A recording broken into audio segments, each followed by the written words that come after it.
Hello friends, today I am going to talk about as you sow, so you shall reap. जैसी करनी वैसी भरनी। आइए इसे जानते हैं एक छोटी सी कहानी के माध्यम से। एक बार की बात है, एक गांव में एक किसान था जो कि दूध से दही और मक्खन बनाकर उसे बेचकर घर चलाता था। एक दिन उसकी पत्नी ने उसे मक्खन तैयार करके दिया। वो उसे बेचने के लिए अपने गांव से शहर की तरफ रवाना हो गया। वो मक्खन गोल गोल पेड़ों की शक्ल में बना हुआ था और हर पेड़े का वजन 1 किलोग्राम था। शहर में किसान ने उस मक्खन को रोज की तरह एक दुकानदार को बेच दिया और दुकानदार से चाय की पत्ती, चीनी, तेल और साबुन आदि खरीदकर वापस अपने गांव जाने के लिए रवाना हो गया। दुकानदार ने किसान से चिल्लाते हुए कहा, तू यहाँ से चला जा। ऐसी बेईमानी किसी बेईमान और धोखेबाज इंसान से करना, मुझसे नहीं।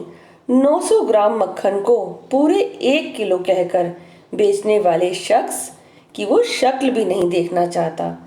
उस किसान के जाने के बाद उस दुकानदार ने मक्खन को फ्रिज में रखना शुरू किया और उसे अचानक ख्याल आया कि क्यों ना इनमें से एक पेड़े का वजन चेक किया जाए। वजन तोलने पर पेड़ा सिर्फ 900 ग्राम का निकला। अब हैरान होकर उसने सारे पेड़े तोल डाले, मगर किसान के लाए हुए सभी पेड़े 900 ग्राम के ही निकले।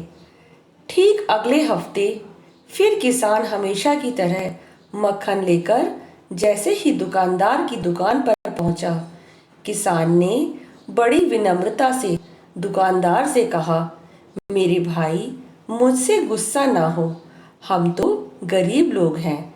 हमारे पास सामान तोलने के लिए वजन बाट खरीदने की हैसियत कहाँ। आपसे जो 1 किलो चीनी लेकर जाता हूँ, उसी को तराजू के एक पलड़े में रखकर दूसरे पलड़े में उतने ही वजन का मक्खन तोलकर ले आता हूँ। अब इस कहानी से हमें क्या सीख मिलती है?